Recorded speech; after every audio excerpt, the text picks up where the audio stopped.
Hey everybody, it's James Lindsay. Welcome to another episode of New Discourses Bullets, where I give you a kind of bullet point summary of one topic from woke Marxism that you really need to understand. Today, I'm going to kind of pull back a big curtain. I want to explain to you, I think that the woke movement, woke Marxism, critical Marxism before it, cultural Marxism before that, Marxism before that, even Hegelian thought before that, actually, and I know that's a lot to unload at the beginning, but just roll with me. It's the entire intellectual precursor set leading up to woke Marxism that we're dealing with today. I think that it is all actually esoteric religion, the esoteric religions of the Middle Ages, and even before that into the first century, and before that into Antiquity, rearing their head in the modern and now postmodern era. And so these religions have names. They play a lot of mixing and matching. I don't want to make this complicated. Gnosticism is one, and Hermeticism is another. Both rely on this concept of gnosis, which is a kind of specialized secret knowledge. Gnosis is the common Greek word for knowledge, but it doesn't mean common everyday knowledge. The definition of gnosis, which is at the basis of Gnostic or Gnosticism, is esoteric knowledge of spiritual truth, held by the ancient Gnostics to be essential to salvation. That's at least according to Merriam-Webster. And if we read from the American Heritage Dictionary, it says it's intuitive apprehension of spiritual truths, an esoteric form of knowledge sought by the Gnostics. It's knowledge of the highest kind, specifically mystical knowledge, and the deeper wisdom, knowledge of spiritual truth, such as was claimed by the Gnostics. So in this episode, I want to talk about Gnosticism. I'm not going to talk about gnosis further. I'm not going to talk about Hermeticism. I just want to give you a rough picture of what these Gnostic people believed with their secret higher spiritual truth that's intuitively apprehended. And I want to show you how it applies to some things in the modern and postmodern era, specifically Marxism, and some of the things that we deal with in social theory today, which I don't think are social theory or philosophy at all. I think they are esoteric religion repackaged to hide in that regard. What do we mean by esoteric? We mean mystical. That's what we mean. Whether it's gnosis, whether it's Gnosticism, whether it's Hermeticism, we mean people who think that they are mystics or sorcerers or wizards who can transform the world according to the secret knowledge that they have, or at least transform themselves. So Gnosticism is one of these. It informs Marxism and thus woke Marxism extremely clearly, to the point where Marxism kind of goes from being in black and white to color when you understand that it's actually Gnostic cult religion, esoteric cult religion of the Gnostic flavor. It has Hermeticism in it too. It's another topic for another day. But what is Gnosticism? So the ancient Gnostics, I'm not talking about the Christian Gnostic cults, although these started in particularly the first century and second century. Some of the more famous ones were the Manichaean cult, the Sethian cult, and maybe most famously the Valentinian cult, which was put down by Irenaeus in the second century. These were considered to be heresies by the church later. But I'm not talking about specifically Christian Gnosticism, which is another topic altogether. I'm talking about this older idea of Gnostic religion. And what it essentially believes is that the world was created as a prison. Being itself, that which is a gigantic prison to trap people and hold them in a fallen, mundane, worldly form, when in fact we are actually secretly spiritual beings. We in fact are not separate from the whole, the all, the supreme. In fact, we are not truly separate from God, but we've been led to believe that we are because we've been incarcerated in the prison of being, which it is our job to escape. It's a very pessimistic view. The way you escape this is by obtaining the esoteric knowledge, the gnosis, that this is the state of affairs, and to begin to practice escape rituals to try to break out of the spiritual prison that we're in. Kind of more specifically, if you cleave it onto, say, the book of Genesis, the belief is that The creator God is not God. There is a true higher God, true high being behind that that's higher than all and perfectly good. But through a cosmic accident in their mythology, which we don't have to get into, but the long and short is that God exists in a realm of perfect plenitude called the pleroma, and in the pleroma, that which is thought becomes, and becomes real, therefore. So God has his first thought. It splits into logos and wisdom, logic and wisdom, logos and Sophia. Sophia has the desire to create, but is not a creator, but she thinks about wanting to create something, so she ends up creating it because she's in the pleroma where once it's thought, it becomes, and so she creates man and the world, and man incarcerates himself in the world. But in the process of creation, when she goes to create, what she spins off first is this thing called the demiurge, which comes from the Greek word demiurgos.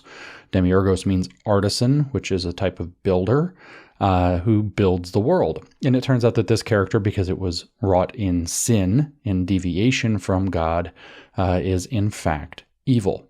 And so it creates an evil world as a prison. So when you read lines in Genesis, we will be as gods. What the idea is that human beings actually are as gods. In fact, we're no different whatsoever. And we are just being kept that way by the evil demon that has put us in the Garden of Eden. It's kind of like a petting zoo for man.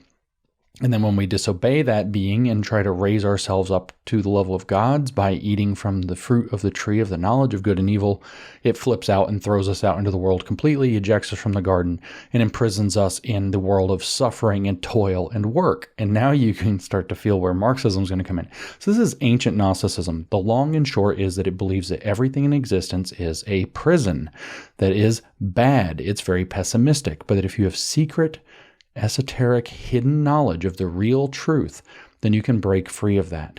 So how do we make sense of modern Gnosticism and postmodern Gnosticism?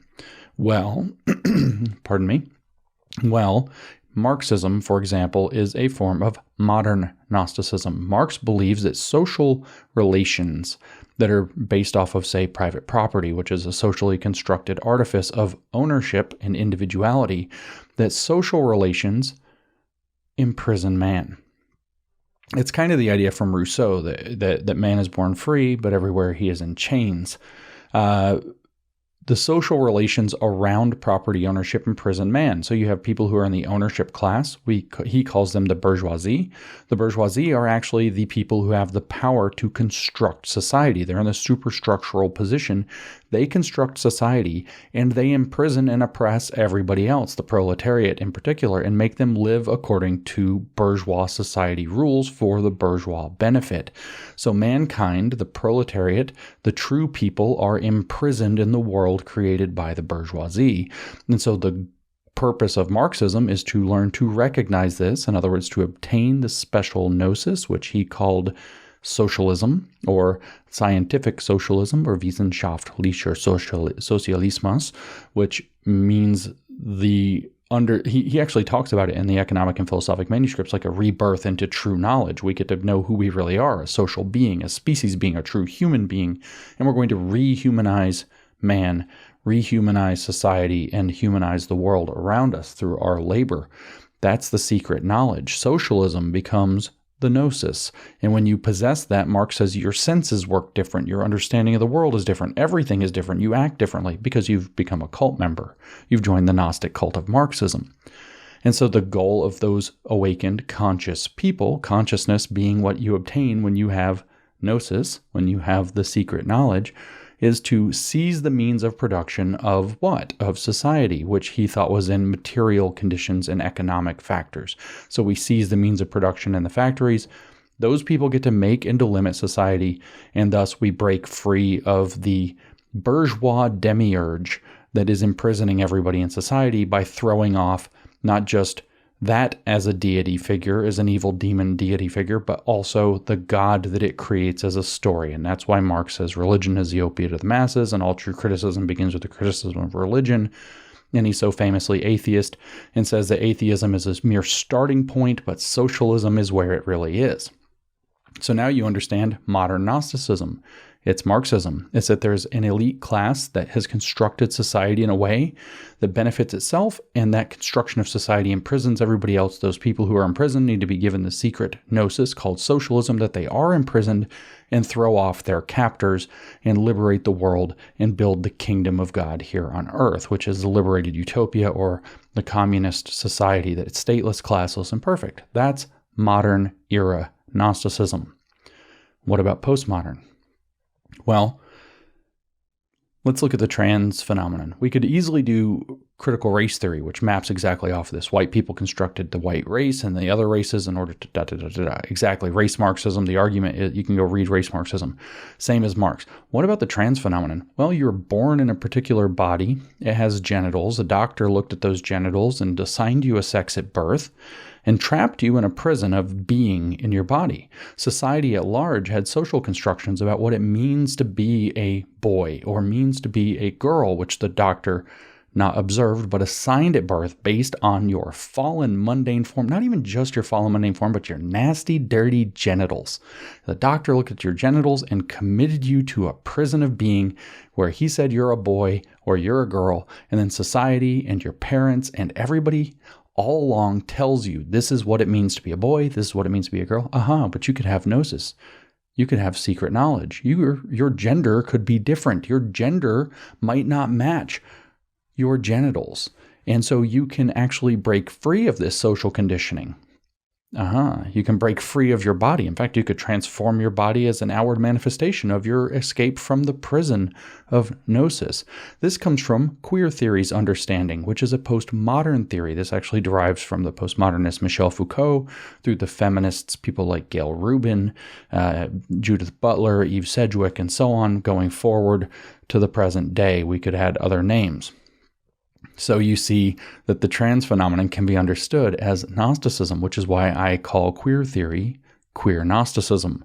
I can call it queer Marxism because it does a Marxist theory of being normal. We've done that here on this podcast. We've done that in other podcasts. We've done that in writing, done that on stage. It's queer Gnosticism, that you actually, who you truly are, can be glimpsed in the mind of the Creator for yourself, special esoteric knowledge about your gender that transcends the mundane fallen form of your body, which is a prison that you must escape at all costs, including cutting off your breasts, cutting off your genitals, sterilizing yourself with puberty blockers, and on it goes. It's pretty gross and pretty sick when you hear it that way, but then you realize that it makes way more sense than anything else you've ever heard about it. One more example of a postmodern Gnosticism, since we dipped in through queer theory, what about feminism? I'm not going to go into all of feminism. We could talk about the same thing with the gender roles, because that's where the queer Gnosticism came from, is that gender roles are socially constructed and imprison people in a life of servitude, whether it's hegemonic masculinity or hegemonic femininity with the patriarchy, yada, yada. That's feminism, right? But what about the abortion issue? You can understand the way that leftists, which is not to say left-leaning liberals, but leftists argue about abortion when you realize that they're in a Gnostic cult. They were born, you see, as a woman. They didn't ask to be born as a woman. They didn't choose to be born as a woman. They were incarcerated in a female body that, because it happens to be biologically female, can get pregnant. It doesn't matter that they had to choose to do the thing most of the time in order to become pregnant. They don't necessarily want to get pregnant, and they have a vision for what their life is supposed to be. They have the secret knowledge of whether it's their career, whether it's their whole future ahead of them, whether it's the life they want. And they're in a prison created by the fertility of their womb. And should a pregnancy come along, they all know, recognize, and accept that this would transform the nature of their future life completely. That's what it means to become pregnant and have a child, is to transform your life completely. But they didn't ask for that. And in the case of to be aborted pregnancies, they don't want that. And so they are shackled to the fact of their biology, which they never chose. Their body never asked, their soul, I should say, never asked to be put into a female body. It never asked to be able to become pregnant when it's not desired. And it never asked to be shackled to 20 plus years of raising a child and then everything that goes with it and all of the changes to your body, to your life, etc. They want to be able to be free to live the life that they want, or that they think that they want, or that they envision for themselves, because what they're arguing from is a Gnostic position. They think that they know what their life is supposed to be, and the pregnancy is a deviation from it, and the pregnancy is the result of being shackled to a female body and thus a womb that can be fertile, and thus produce a baby, and thus divert them from the life that they want, which would be what? Of course, a liberated life, an emancipated life. Isn't that the language we always hear? Liberation movement, the emancipation movement, sexual liberation, women's liberation, racial liberation, black liberation, third world liberation. Why? Well, now you know. Because all of Marxism and all of these identity politics movements that have that Marxist flavor, even if they're not purely Marxist, and even if they're not economic Marxist, post-colonialism, feminism, queer theory, critical race theory, fat studies, disability studies. You didn't ask to be put in a disabled body, and it's a prison, and society disables you. Don't you see how it works? All of these things are modern and postmodern reinventions of esoteric religion, and in particular, in this case, I'm only talking about Gnosticism. And that's the idea, that's the idea that you are trapped in a body, that you are trapped in a sense of being that you didn't ask for, and it's imprisonment, and that there's some power that be, whether that be a demiurge as a creator, whether it's a bourgeois class as a demiurgic force that constructs society and excludes you from the construction of society, whether it's a demiurgic force that constructs gender and traps you in roles and expectations and norms for your body that you happen to have been born in. It's all the same thing. It's this idea of being incarcerated in a body or a life or a world that you didn't ask to be born into, being flung into that world, the very flungness of being that Heidegger complained about, the Geworfenheit of being, and the knowledge that it's possible to have otherwise. It's possible to escape. So I said I wouldn't, but I'll close. I know it's longer than I wanted. Close with a short quote from Theodotus, a 2nd century Christian Gnostic, on what Gnosis actually is. He explained he was a Christian Gnostic, a Christian mystic doing heretical, crazy stuff. And in the 2nd century, he explained, and this will, I think, wrap up in a bow what we've just said. Gnosis, Theodotus tells us, is the knowledge of who we were and what we have become, where we were and into what we have been thrown, whither we hasten and from what we are redeemed, what is birth and what is rebirth. Like transforming your body, rebirth. Committing to never having children, rebirth. Overthrowing the bourgeois class and seizing the means of production, rebirth. Gnosis is the knowledge of who we were and what we have become, where we were, and into what we've been thrown, a world we didn't choose, thrown out of our garden where we were. And so now you understand Marxism. You understand all of these postmodern Marxist things, feminism, queer theory, critical race theory, disability studies, yada, yada, yada, that I covered in Cynical Theories. And since they are modern and postmodern reinventions of the Gnostic esoteric faith. It's not the whole story. They have cobbled in, thanks to Hegel and Marx, they've cobbled in a lot of Hermetic thought. What I will tell you, just to cover that and empty out the chamber on this last piece, and it's called Bullets, right? Is that Gnosticism is the motivation behind these movements, and Hermeticism, which is the dialectic, is the process. That's why we keep talking about the dialectic. The dialectic comes from Hermeticism. Gnosticism, this feeling of being trapped and imprisoned in a life, in a body, in a world, in a being that you didn't ask for, that is evil and harmful and oppressive, but that can be escaped with the special, secret, higher, esoteric knowledge. That's what these movements are. Once you understand this, you can't understand them any other way. And once you understand this, it makes them so easy to understand and no longer confusing at all.